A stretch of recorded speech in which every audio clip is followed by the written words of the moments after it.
Welcome to the fifth video of SAP developments. Today we are going to talk about ABAP language. ABAP language is basically fourth generation language. As you know, there are first generation languages. Example is machine language. Machine language is understood by the computer itself.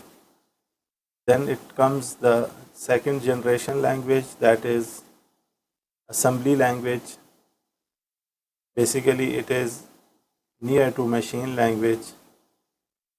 And the third generation language is like C language, C++ language. And the fourth generation language is basically ABAP language and other languages. And there comes a fifth generation language where the artificial intelligence comes into the picture, and the language example is Prolog. How ABAP is executed in the system. The ABAP is basically, first of all, it is compiled into an ABAP load, that is an intermediate format of the execution of the program. And after that, the interpreter, that is a ABAP virtual machine, comes into the picture that takes the ABAP load and executes the program in the system. So this is all about how ABAP language is executed in the computer. In the previous videos, we have talked about help.sap.com, where you write ABAP and then under the development you click on the ABAP and you reach to the ABAP documentation. So once you are at the ABAP documentation website, you will find ABAP dictionary on the top. So for each language there are some kind of data types. Data types means how the information is handled in the programming language. If we say roll number, the type is numeric. And if we talk about the name of the student, it is a character type, or we can say string. So these are the data types. So we have data like roll number, we have data like name of the student. So all this data is stored within the program, and the types of the data is called data type. And we have concept of variables, global variables, local variables. So the variable basically is a container. Like I can say we have a jar where we put some candies. So the jar is basically a container and it is a variable in terms of development languages. When I say roll number, so where I have to store the roll number, I can store it in a container. So that container is basically in terms of language called variable.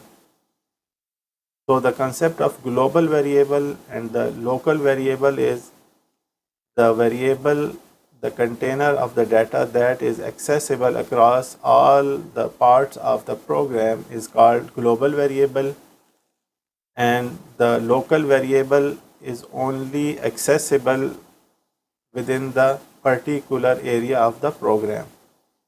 Let's suppose we have many parts of the program. Initialization, we have selection, we have routines. Routines means we have separate parts of program to be executed as per the needs. So we call it routine or subroutine. So the routines are basically another piece of program that is called from the main program. So if we have a routine and we have a local variable within that routine, the data that we store in that variable will not be accessible from the outside of that routine. So let's suppose we have main program, we have 2-3 subroutines, and we want that all the data is accessible within all the subroutines, and also in the main program we will declare, we will have a global variable and we store the data within that global variable, and it will be accessible from the main program, from the subroutines, subprogram. So this is the concept of variables within a language. We have in ABAP, we have concept of ABAP dictionary where we have different data types like data elements, data structures, and tables, table types. So the data element is basically a normal data where we store only single information, and structure is basically collection of elements like roll number, name, class.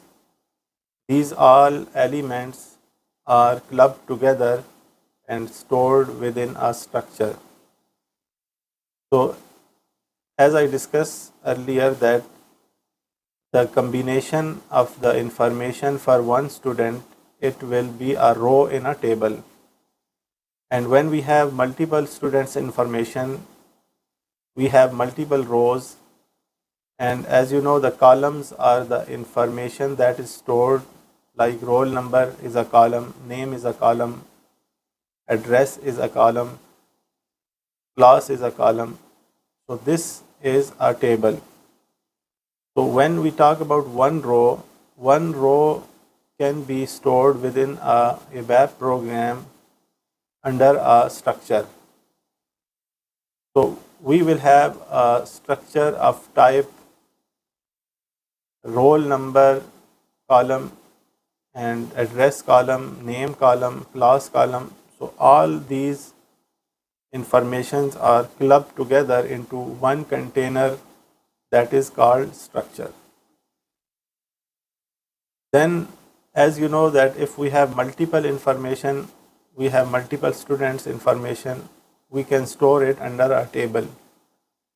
So when we store the data within an ABAP program, it will be called internal table, because external table, that will be stored within a physical memory. But if we store the information within the ABAP program, it will be an internal table. So we will then discuss in the next video about the tables, table views, how the data is stored within the tables in SAP, and then we will proceed to the next concept of writing an ABAP program. We already discussed that there is an editor where we can practice our ABAP program syntax, and the website is abapeditor.com. So do visit it, and you can practice writing from the next video the syntax of an ABAP program. Thank you for watching.